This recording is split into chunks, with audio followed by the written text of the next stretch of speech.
Okay. Everybody, you can see the screen share? Yeah. Yeah. Okay, great.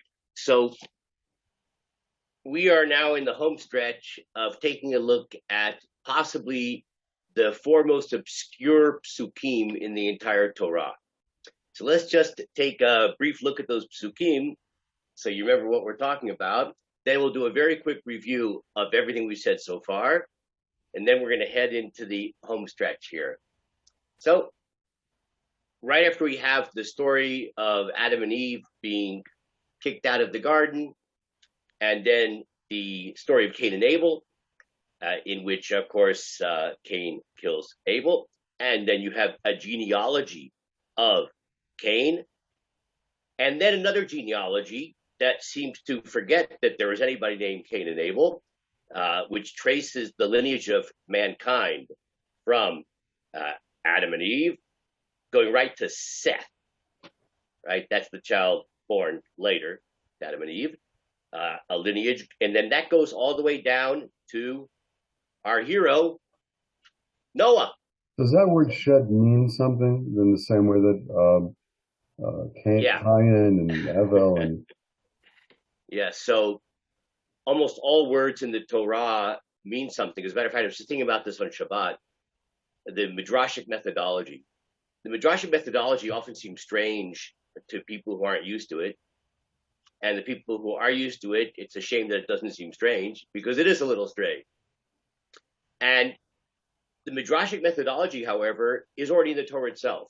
The Torah darshans often names in a way which is hard to believe that that's the simple, direct meaning of the name. Now, why am I mentioning that? So often, like Adam is called Adam for a certain reason, comes from the earth. Chava, she's called Chava because she's Em Kochai. The word Chava may be related to the word Chaim, Chai, life, etc. Shape means to place, to create a infrastructure of something. So we have Midrashim that say he's called Shape because he is the infrastructure of future humanity, because Noah comes from him. So that's called Shape, right? So that's now that may be more midrashic than the simple pshat, but that is a common way of understanding the meaning of that name. Fine. So we get this genealogical list from Shet going down to Noah. And then before we get to the flood story, there's this weird four psukim. And let's just remind ourselves of the four psukim. And it came to pass when man commenced to multiply upon the face of the earth and daughters were born to them, that the sons of Elohim, whatever that means, saw the daughters of man, whatever that means, when they were beautifying themselves. By the way, every translation is so much taking a stance. I feel bad reading the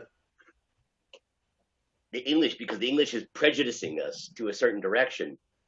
But there's nothing we can do about it, because even I've read the Hebrew and translated the Hebrew, I have to translate it in some way, which will also prejudice the issue. In any case, that the sons of Elohim saw the daughters of man, that they were beautifying themselves, and they took for themselves wives from whoever they chose. And the Lord said, let my spirit not quarrel forever concerning man. This translation is totally taking a stand, because he is also flesh, and his day shall be 120 years. The Nephilim were on the earth in those days, and also afterward, when the sons of the Elohim would come to the daughters of man, and they would bear for them, and they were the mighty men who were of old, the men of renown. Fine. Now, we have seen three basic approaches toward this passage, and we're only going to see three basic approaches, so don't get too nervous. This is not going to go on forever. Within each of those three, there are nuances of differences, but the main three could be associated with the approach of Rashi, which, if you remember, Rashi says the discussion always begins, who are these Bnei Ha-Elohim and who are these Bnot Adam? So Rashi says the Bnei Elohim, these are powerful, aristocratic members of society. The Bnot, human beings. The Bnot Adam represents the helpless females who were then essentially raped by these powerful men, and As a result of that, God decides to destroy the earth. Okay, that's the basic approach of Rashi. Now, there's all kinds of nuances in there, exactly who the Nephilim are, who these giants are, what is let my spirit not quarrel forever? What does that mean? What is 120 years? Rashi's not upset by this overreaction on the part of God. I mean, it's what do they call that? An inappropriate response. Yeah, When yeah, people act that way, disproportionate. Yes. Yeah, you see, that shows God must be Israeli, right? Because we always respond disproportionately. Yeah, so he is concerned, but you know what the problem is? When you have a passage in the Torah which has, which first of all is difficult, but has three very, very different approaches towards understanding it, you know for sure that each of those three approaches is going to suffer from serious defects, right? Or else there wouldn't be, all these approaches were offered by very smart people, right? So you just choose your poison. It's true. You have to pick one that seems to match the response. I mean, okay, but there are other factors. For instance, and I don't want to beat a dead horse, but the Rashi was troubled by, as we saw in the Talmudic sources already before this, that if we say that B'nai Ha-Elohim is some kind of divine being that then mated with humans, you're running into pagan mythology, and that has severe repercussions for the understanding what the Torah is all about. So you can solve certain problems by saying that the human race became corrupted totally, but you're going to raise other problems, and that is starting to sound very pagan. Okay, so you have to choose your poison.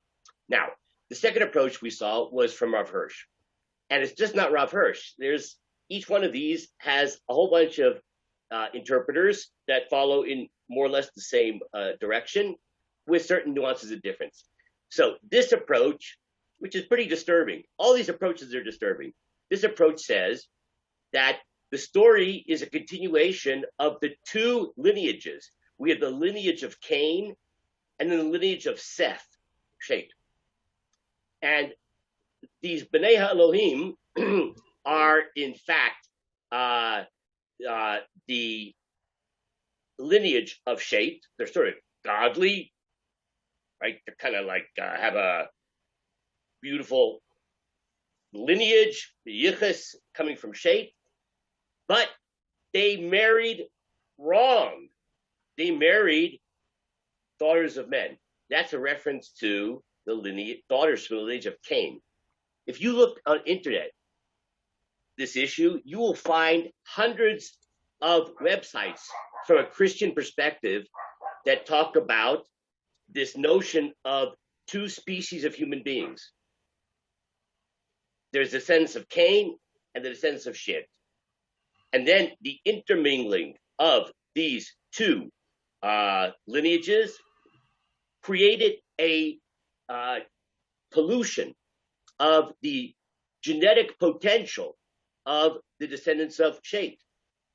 And I think somebody even pointed out last week, this is rather disturbing coming from a rabbi living in Germany in the 19th century, which is espousing a racial theory, right? There's sort of a racial purity that's from Shet, and then you have this tainted genetics that's coming from Cain, and because they married with each other, then that polluted the racial purity of the descendants of Shet, and therefore God had to destroy the world.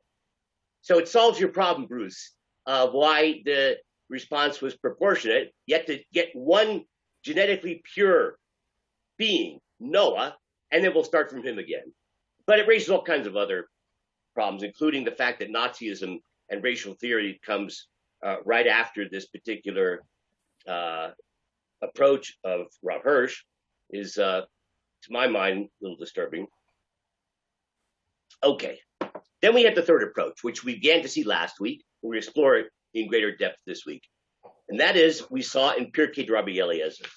So Pirkei Rabbi Eliezer is a collection of midrash. It comes probably from something like the 7th, 8th century. There are apparently in it allusions to Islamic rule. It uses the name of Muhammad's wife in it. Things that it's pretty clear this is not coming from the time of the Talmud. But it may have earlier traditions in it. We'll discuss that at length. And the whole story begins with a completely different flavor. We have to start with the story of Cain. And guess who Cain's father was? Not Adam. That's whitewashing the truth.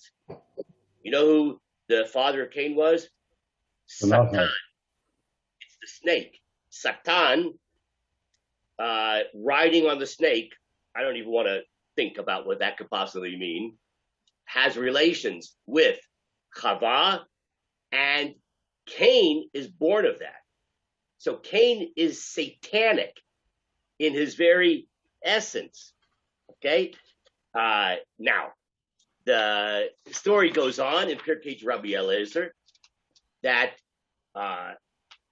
there are women that came from this satanic genetic origin, and they're, of course, very provocative and immodest, coming from that kind of genes. What can you expect?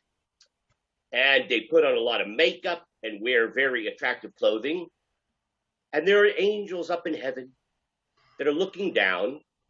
This is what B'nai Elohim means. It means divine beings, angels, supernatural. They look down and they see these extremely attractive and provocative women who are coming from this satanic Cain lineage. And they can't resist the temptation. They come down and they mate together. As a result of them, a kind of monstrous species is created, and then God has destroyed the earth because of this propagation of these angels who were couldn't control themselves and had relations with these very not modest women, and then that created this whole polluted humanity. Is this one approach to the Jewish view of angels, or completely against the Jewish view of angels? Wait, I'm sorry, say it again? Could this be one opinion in Judaism regarding what angels are, or is this completely against the view in Judaism what angels represent? Well, that's a very hard question to answer. So, but I think we'll be a little bit more smart today, and you'll have to come to your own conclusions. So that leaves us, that was a good segue to what we're to discuss. Okay, so does everybody see this new sheet in front of you where it says fallen angels on the top? I want to go into this last approach because Bruce is very fascinated by this consorting between these angels and the Canaanite women here. So no, what I sent you was that they're not supernatural, they're just something else. Okay, hang on, we'll get to it. So I have here, I just printed up the story of Cain and Abel, and then the continuation from Pirkei Rabbi Eliezer. I reprinted it, even though I just did a review of it. So we're not going to look at it again, but it's there on your worksheets to review. Okay, now, amazingly, look at the Ramban. Here's the Ramban. Ramban reviews all of the major approaches, and then he says the following: Hamidrash Asher Rabbi Eliezer Agadol Firkav, the Midrash, which is associated with Rabbi Eliezer, that's Pirkei Rabbi Eliezer, one that we just reviewed. Al Hamalachim Shenaflu Makom Kedushatan Min Hashamayim, concerning these angels that fell from their place of holiness in heaven. You know, they were these great angels, but they fell, and then they mated with these women. right? So he says the following: the who's Karbi Gemara V'Sechad Yoma. He points out the Talmud even alludes to this same incident. Hu haneot b'lashon hakatuv yoter min hakol. He says if you look at the language carefully, it's the best explanation. The only problem is that if we're going to accept this position, we're going to have to delve deeply into the secret of this subject. So I think it's fascinating that Ramban at length discusses the approach of Rashi. He also is aware of the approach of the intermingling of two different lineages, and he discusses the strengths of those approaches. And just at the end, in this kind of almost off the cuff remark, says, but the truth of the matter is, the words are best explained by, like Pirkei Rabbi, these kind of supernatural beings who mate with immodest human women.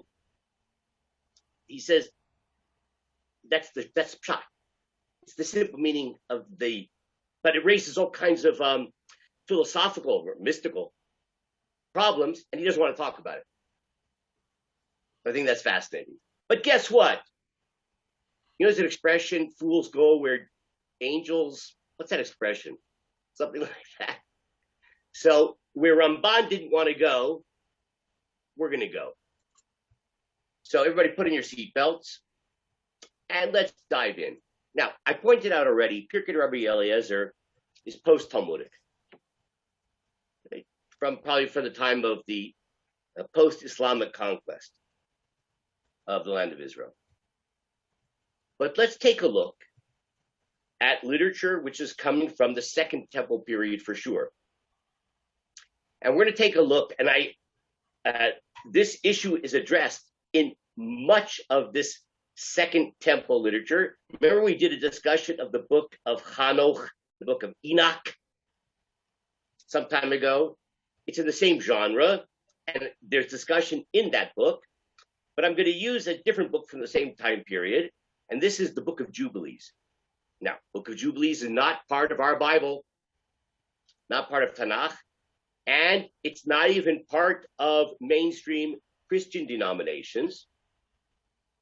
Amazingly enough, and the same thing with it's in the Ethiopian Bible. Exactly. It's amazing that just like the book of Enoch was only preserved in Gez by the Ethiopian church, and by the way, also by the Jews in Ethiopia. They also regard it as a sacred book. So the book of Jubilees also. Now, also it's fascinating that in Qumran, the book of Jubilees segments were found among the top number of ancient biblical books, as it were, sort of biblical style books. Book of Jubilees, after you get past Tanakh, was the number one find of fragments in Qumran. That means that the book of Jubilees in the Second Temple period was a bestseller among these Jewish sects. So let's take a look at what it says. By the way, there's now a Hebrew edition. So I have the Hebrew here. So that's fake. Okay, I put it there because I want to be able to, since I put a lot of work into preparing it, I want to be able to teach it to Israelis who don't English so well. But that Hebrew is a translation. That's not the original text. Okay, there is no original Hebrew text except for these fragments we found in Qumran. But there's a lot of these fragments, but not enough to create the whole book. The whole book in its entirety we only know from the Gez edition. Okay, let's see what it says here. And it came to pass, when the children of men began to multiply on the face of the earth, and daughters were born to them, that the angels of God saw them on a certain year of this Jubilee, that they were beautiful to look upon. And they took themselves wives of all whom they chose. And they bare to them sons, and they were giants. Now, interesting, you see it, the organizational structure of the book of Jubilees is a chronology based upon the Jubilee cycle. So that's why it's called the book of Jubilees, and that's, you see the reference here, when it's trying to locate it in a certain time period based upon these partitions of Jubilees. Fine. Now, what happened? Angels mating with human beings, and the result were giants. That should sound familiar. Guess what? That tradition in Pirkei Rabbi Eliezer, which is mainstream midrashic text, this is a tradition going back to Second Temple times, particularly held in reverence by these weird sects. And lawlessness increased on the earth, and all flesh corrupted its way. Alike men and cattle and beasts and birds and everything that walketh on the earth, all of them corrupted their ways and their orders, and they began to devour each other. And lawlessness increased on the earth, and every imagination of the thought of all men was thus evil continuously. Now, Bruce, this is addressing, of course, your problem. Punish the angels, punish, I don't know, the women that were dressed immodestly. But there was sort of a moral decay, which then became rampant throughout the entire planet. All flesh, even animals. Right? So this is a better explanation for what God then follows with, if there's a connection. Yeah, it solves that problem. It just raises other problems. And God looked upon the earth, and behold, it was corrupt. And all flesh had corrupted its orders. And all that were upon the earth had wrought all manner of evil before his eyes. Right? Bruce, that's addressing you. And God said, I shall destroy man and all flesh upon the face of the earth. Because even the animals were acting immodestly. But Noah found grace before the eyes of the Lord. Okay.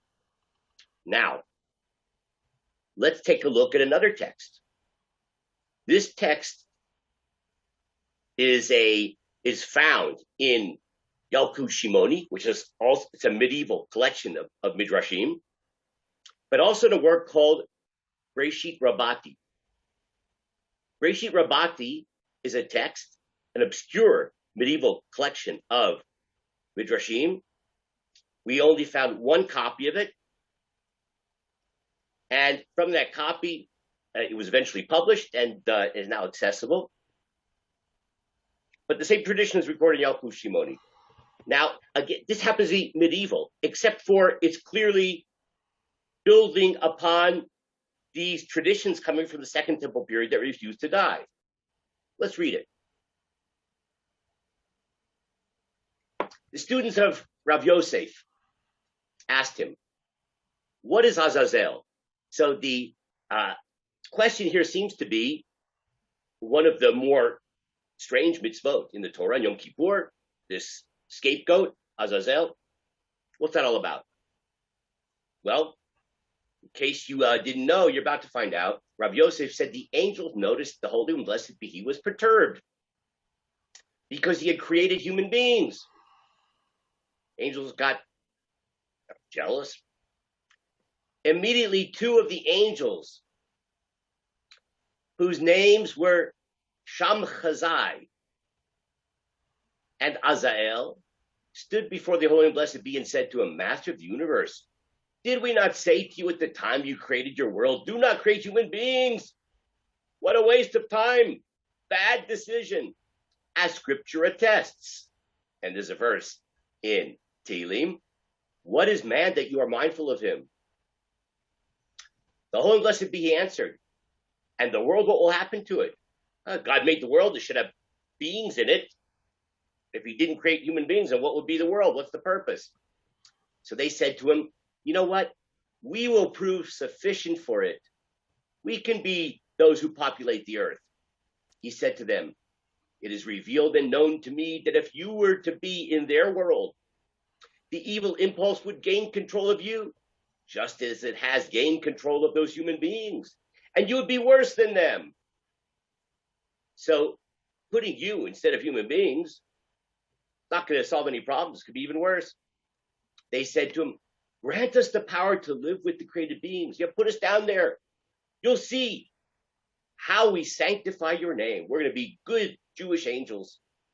The Holy One, blessed be he, said to them, I have already granted you such power. And immediately descended to earth. And the evil impulse gained control of them. When they beheld the beauty of mortal women, they went astray after them and were unable to suppress their lust, as scripture attests. And now we go into our 4 psukim. And the sons of God saw, etc. Bnei Elohim saw these human women, couldn't resist. Shem Chazai beheld a maiden whose name was, now this is interesting. So it uses a term, Istahar. Istahar. He fixed his gaze upon her and said to her, obey me. She answered him, I will not obey you until you teach me the inexpressible name. This is a human lady, very attractive. And this angel wants to have relations. And she says, on one condition, you have to tell me the secret of God's name. By the way, that sounds a little bit like, you see how like biblical stories get incorporated into these midrashim? What biblical stories does it sound like? A guy, big, tough guy, in a woman. Okay, on one condition, you better tell me something. Who's that? Delilah. Yeah, exactly. She answered him. Yeah. He immediately taught her. She pronounced the name. And guess what? She ascended to heaven because it's a magic power, that name of God. So guess what? She remained a virgin. The Holy One, blessed be he, said, wow, since she kept herself from sin, pure from sin, she didn't have relations with this angel, I will make her an example so that she might be remembered in the world.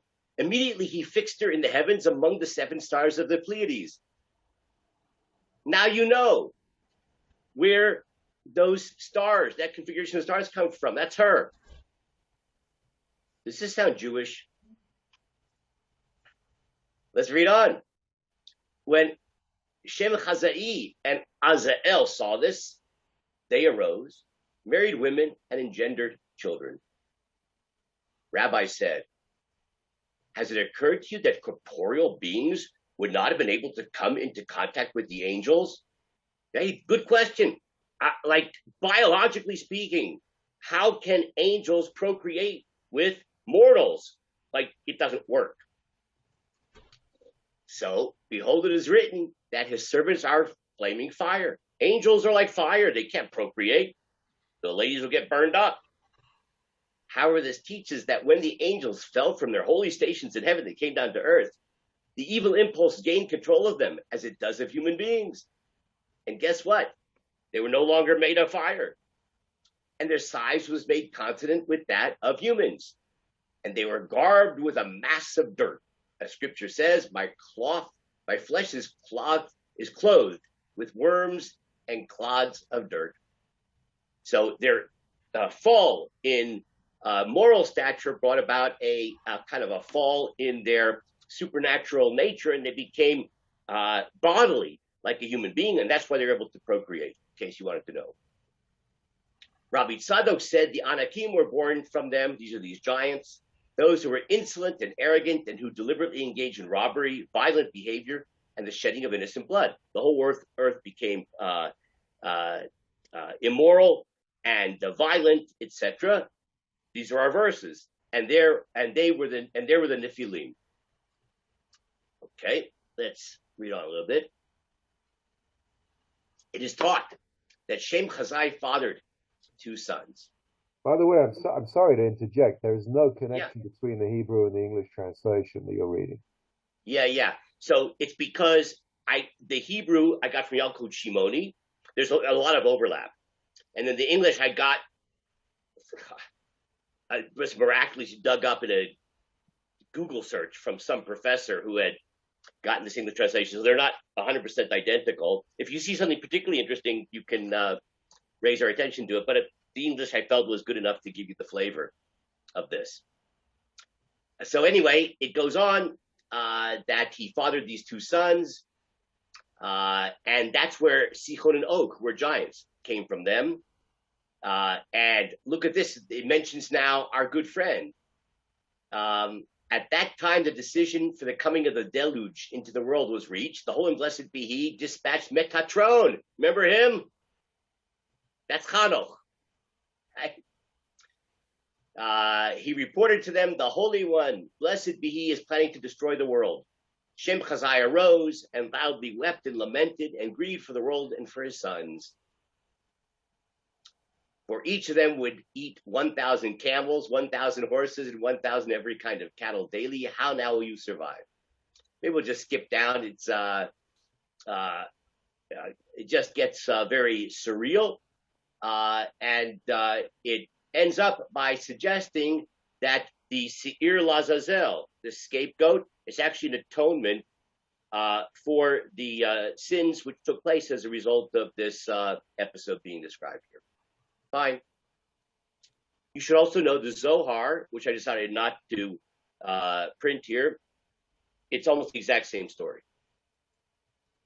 So what do we have here? We have here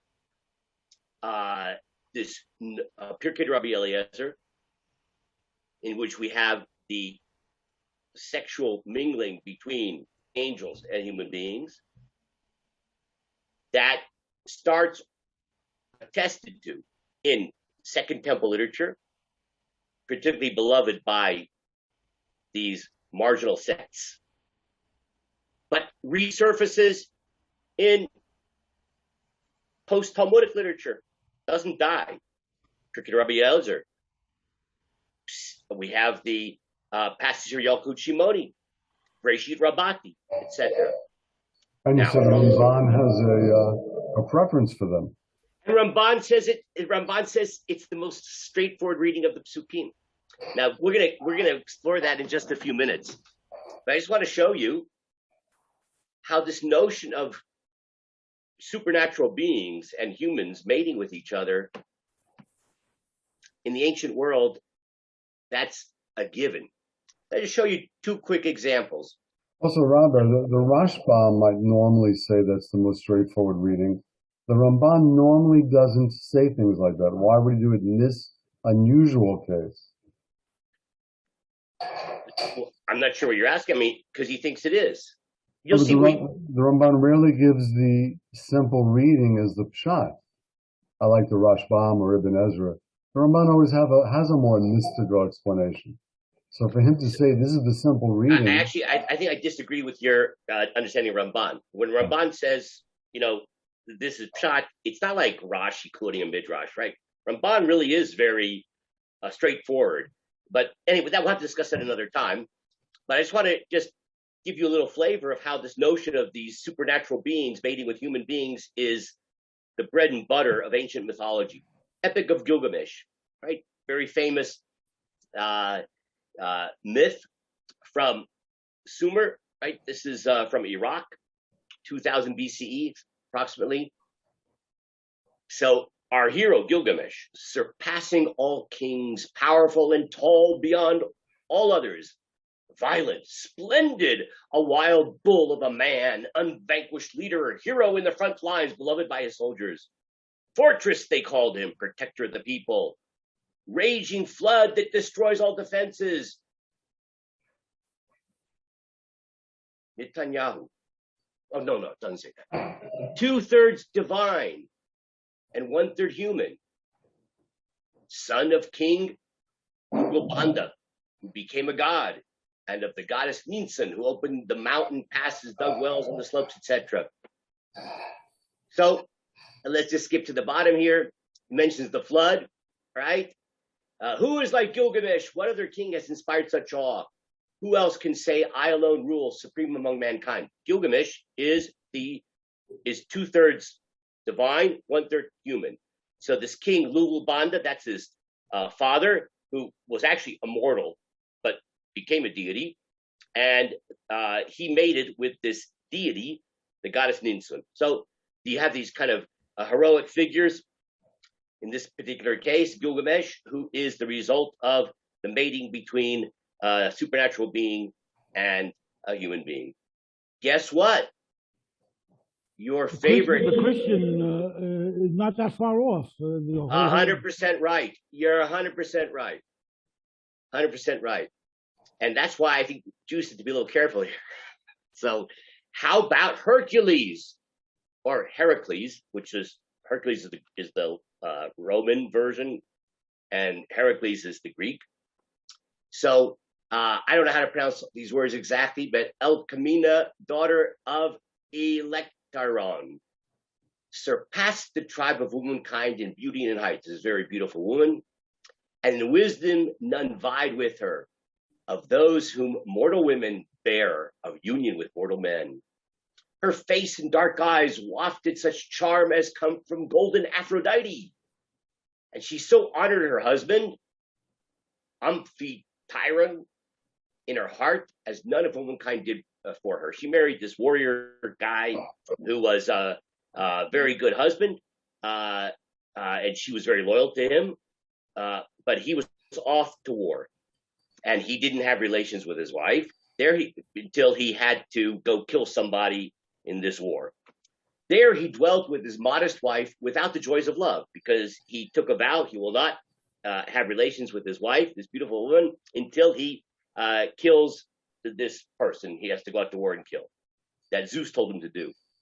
Nor might he go in unto the neat-ankled daughter of Electyron until he had avenged the death of his wife's great-hearted brothers, Amphitryon, hastened to perform the great task to which Zeus had bound him. Zeus told him to go kill this person.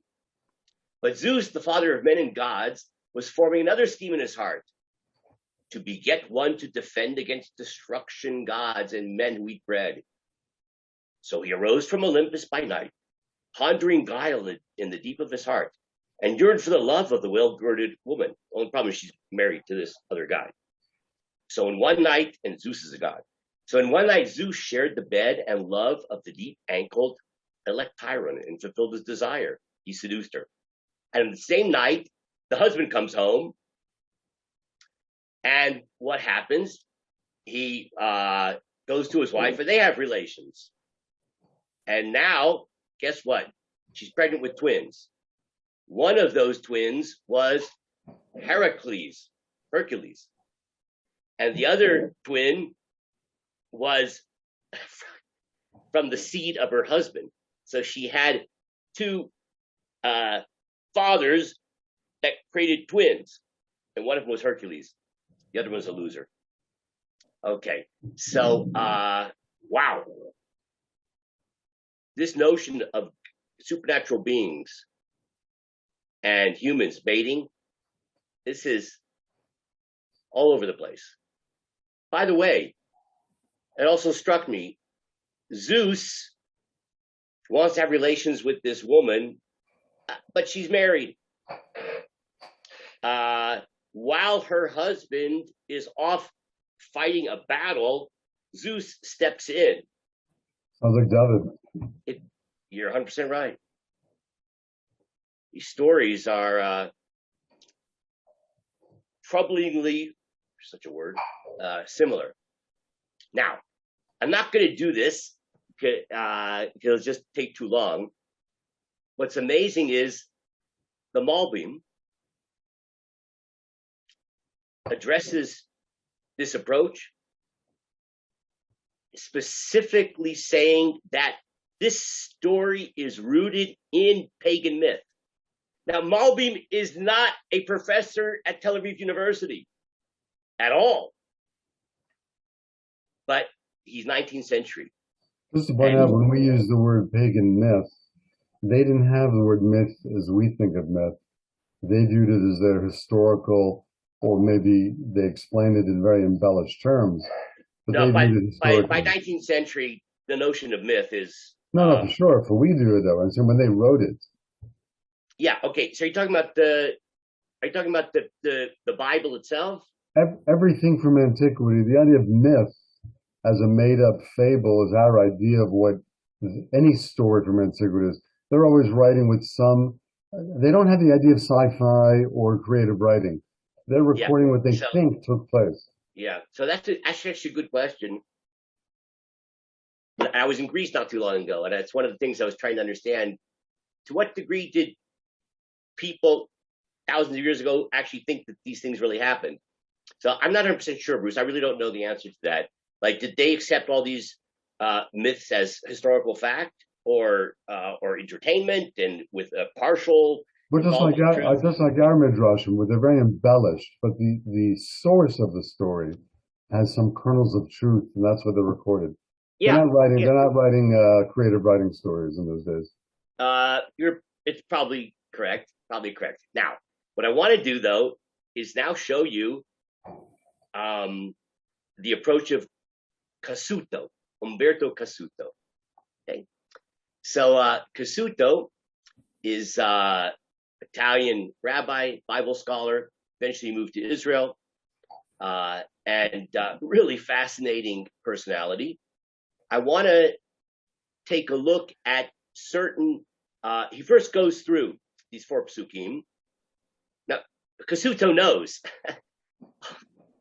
everything we know and more, right? He knows all of the Canaanite parallels and other parallels that exist in Akkadian literature, etc. And he's part of the world of contemporary biblical scholarship. And look what he does with this. So we're going to take a look just selectively. He first goes through each pasuk. It's 4 psukim. We'll take a look at selected comments from Cassuto on the psukim themselves. And then, even more important, how he kind of summarizes this whole passage and its significance. So he just take a look at a couple of points here. The first verse, and it came to pass when man began to multiply on the face of the ground and the daughters were born to them. He points out that the Torah uses the term, and it came to pass when man began to multiply on the face of the earth. If you look at the genealogy right above this, which is the genealogy of Seth, right? So it also refers to, at the very end of the genealogy, that mankind, that Lamech was bearing human beings. Like the earth now is becoming full of human beings. So Cassuto wants to say that using the same term here, that men began to multiply, we're talking about now when civilization is existing all over the earth. And then he goes on and he deals with the big issue here. And that is, what are these sons of God? He says the following. All the expositions, both ancient and modern, that regard the sons of God as a distinct group of human beings are unsatisfactory. So I need someone to remind me. This is you win a prize. Which approach have we seen that regards the term B'nai HaElohim as a distinct group of human beings? Anybody want to tell us? Rashi. Rashi, right? Aristocratic, powerful human beings. And now the truth of the matter is also the approach of Rav Hirsch and others that say it refers to the mixture of these human beings, but different lineages, the corrupt lineage of Cain and the pure lineage of Shem. Right? So both of those refer to the Bnei Elohim not being supernatural beings. So he says that it's basically impossible. Why? That the expression the sons of God is used here in contradistinction to the daughters of men. Right? So he says it cannot possibly be that a different sense is used in these two terms, that one term is referring to human and one to supernatural. And it doesn't make sense. And then he goes on, see if we can do this efficiently. He points out that the term B'nai Elohim, if you want to know what a term means in the Tanakh, what do? We have a term B'nai Elohim, we don't know what it means. Look it up where it's used elsewhere. It appears in Tehillim. It appears in the book of Job. And in all of those places, B'nai Elohim means for sure supernatural beings. Every place else means supernatural human beings. Be very artificial to say that only here it means something else, but every place else where it's used, it clearly means supernatural beings. Okay? Now, this approach led people, his contemporaries, scholars, to say the following.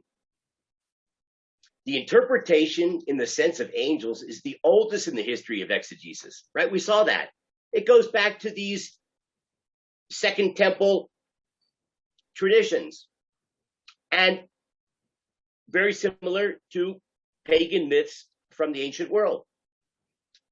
And so therefore, he says the following, to which approximate the views of most contemporary scholars who held that we have here a mythological narrative, a kind of relic of the ancient mythological sagas, which was preserved as an alien element in the book of Genesis. So this is the standard academic approach.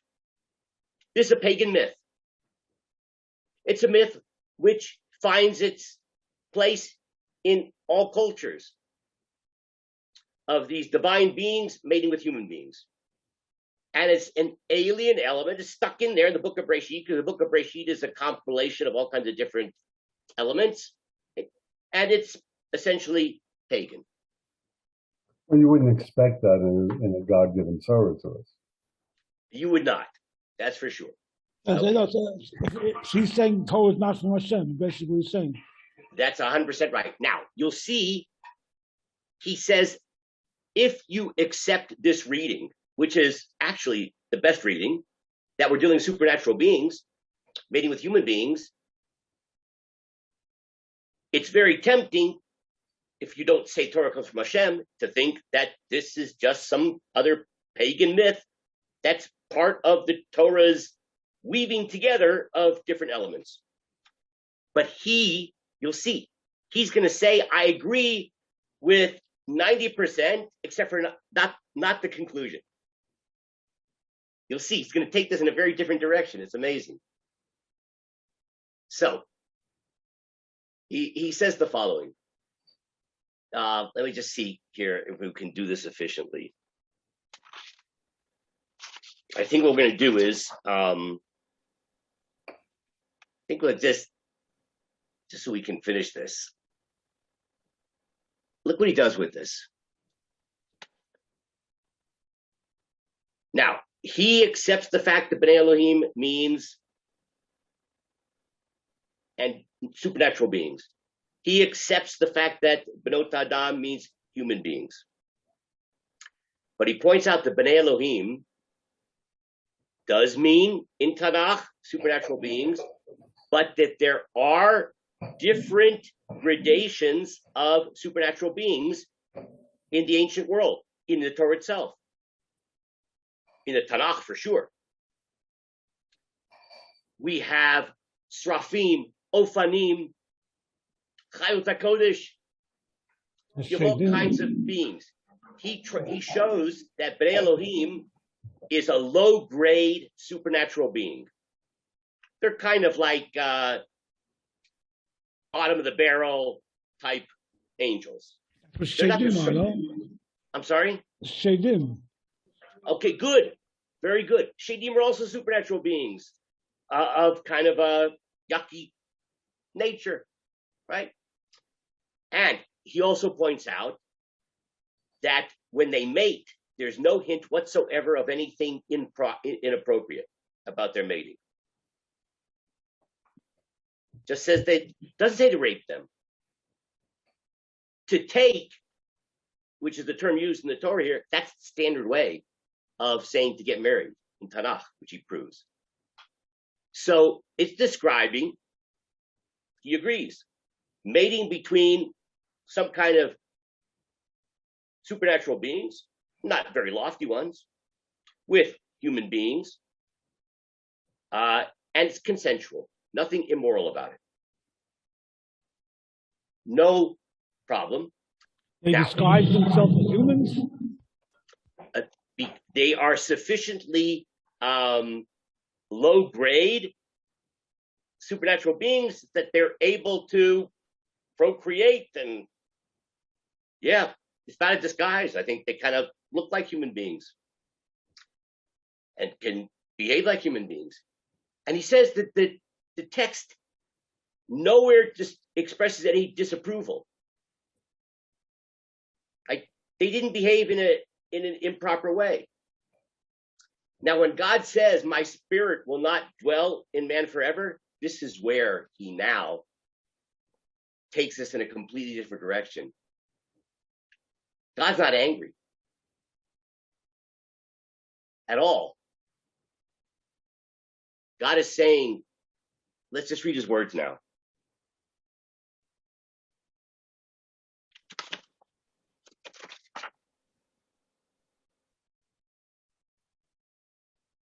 So pay careful attention to this. This is amazing. Okay, so here on the right. Among the ancient peoples, as we know, various myths were current, telling of sexual relations between gods and daughters of men, and of the children born from these unions, who were regarded as half gods or were used to the full status of deities. We saw this Hercules, we saw this in Gilgamesh. Also among the Canaanites, who were closest to the Israelites, there existed legends of this kind. Right? And he gives examples of that.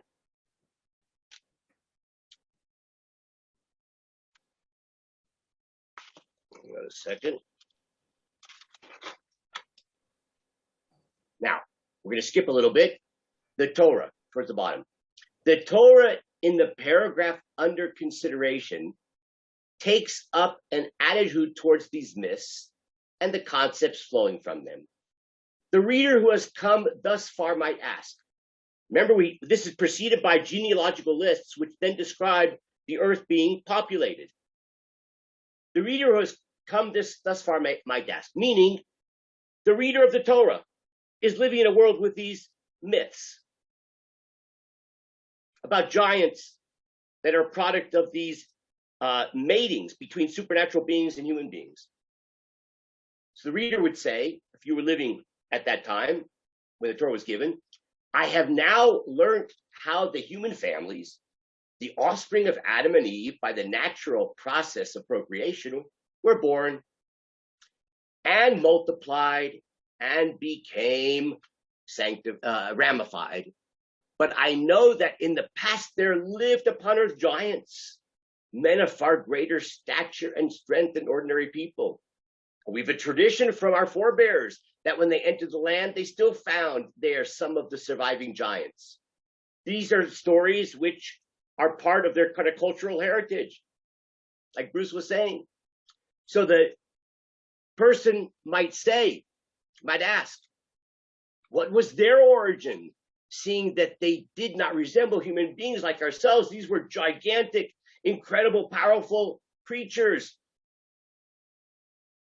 Now that I know where all humanity came from, but where did those come from? To this question, which might arise in the reader's mind, the Torah proceeds to give us an answer in our paragraph. The explanation offers contradicts the Gentile legends we have mentioned. Following its usual practice, Scripture does not engage in any polemic or argument here. It merely explains, in harmony with its outlook, the origin of the Titans. And from the affirmations, one may deduce the negations. So the Torah argues not by combating in a direct way pagan ideas, but by asserting the truth, which then implicitly will negate pagan myth. Now watch how he does this. These colossi, right, these giants, are in no way related, heaven forbid, to the deity, but only to the sons of God. That is to the members of the divine household. That's what they're called Bnei Elohim. They're not competitors with Zeus. They're not competitors with God. God is completely other. They work for God. They're angels. Okay? And they happen to be very low angels, as a matter of fact. As he goes on to say, that is to the members of the divine household, to God's ministers, more particularly to the lower orders among them. The subject is treated with extreme brevity, 4 psukim. Of set purpose, the Torah compresses its words into a few sentences, as though it wished to convey that it finds the entire topic wholly uncongenial, and that the subject is mentioned not for its own sake, but in order to disabuse the reader's mind of certain notions. The declaration when the Torah says, "My spirit shall not abide in man," means the following. Do not believe the heathen pagan tales about human beings of divine origin who were rendered immortal, like Hercules, like Gilgamesh, etc. This is untrue, for in the end, every man must die. And now he quotes in the Torah, as much as he to his flesh. And he lives for 120. That's saying that all creation is subject to me, and it is not immortal. Only I am immortal. They are made of flesh. Even those giants that you heard about, they are, in fact, mortal. They die. As he goes on to say, do not believe the heathen tales about human beings of divine origin who were rendered immortal. This is not true, for in the end, every man must die, inasmuch as he to his flesh. That's a quote. The sons that were born from the intercourse of these angels with the daughters of men were, in truth, gigantic and mighty, yet they did not live forever, but had long ago become extinct. And when they lived, it is on the earth that they lived, even before their descent into Sheol, to the grave. They were only on the earth and were never translated to heaven. They were the men of renown, indeed, men of renown, but even so, they were men, not more than men. Thus we see, here's the punchline, that we have here, that we have not here, as is generally supposed today, a surviving fragment for the mythological sages of the peoples of the ancient East, which is preserved in the book of Genesis as a misplaced anachronism. On the contrary, the Torah's intention is to counteract the pagan legends and to reduce it to a minimum the content of the ancient traditions concerning the giants. Of that content, only so much was retained as was innocuous to Israel's monotheistic faith and did not in the least detract from the glory of God or even the dignity of his closest ministers. So just to summarize, he says the following. Yes, supernatural beings mating with human beings. The Torah is saying, I know that you have these traditions that happened. So I want to tell you something, God says through the Torah. Even assuming that those things are true, and you can believe it if you want to, but you should know that those supernatural beings, they're like human beings, right? They're human beings plus, angels minus, and those that were created from the mating of those beings, these Bnei Elohim, with the human beings, they were kind of big and scary, but guess what? They're also mortal. And they no longer exist. And so therefore, Kasuto sees this as disconnected totally to the flood story. This is not telling you why God decided to destroy the earth. it's a kind of postscript to the description of creation and the populating of the earth, where the reader would say, okay, great, I know where everything comes from now, but what about those legends of these scary big guys, these demigods? No. I don't care how big and scary they are, they're mortal. They're mortal. They live a limited period of time. They're also flesh. And even if you want to believe in these myths, one must de-paganize I remove the idolatrous element, which creates competing forces with God himself. No such thing. These are all beings that are part of creation, just like there's whales, big fish, and there's little fish, right? Guppies, all part of creation. But he's still left with the idea that they are part of the angelic household and they mated with human women. Yeah, because he doesn't find it to be problematic. In other words, I mean, I have to ask him personally if he believes in angels. He's dead, so I can't ask him. But the notion of angels is embedded in Chumash. So, right, that's not a problem, because the fact that God creates these things called angels that have various levels of sublime quality to them, that doesn't impact upon monotheism. What would impact upon monotheism is if they compete with God or are independent from God. See, these angels here, according to Kazuto, they're not evil. They're not immoral. The fact that they have their own mind is troublesome. They didn't rebel, right? They didn't rebel against God, right? They're just part of creation. And they mingled, and that's fine. Well, and the offspring are mortal, right? So God retains his being in a category of his own. There's no detriment to monotheism from this, and the Torah is counteracting the prevalent notion of competing, rebellious supernatural forces that are on the same level as G-D. So it's defanging, as it were, the pagan myths by removing the pagan element from them and leaving it as a story about angels and human beings, right? Nothing untoward about that. And just make sure that you understand it's all part of creation. There's nothing sinful here. It has nothing to do with the flood story at all.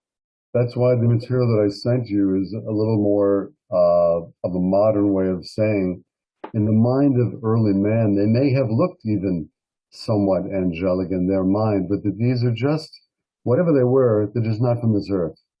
Yeah. They don't have to be super, they don't have to be angels, they're just not from this earth. But in the eyes of the men who saw them, they appeared, for whatever reason, supernatural.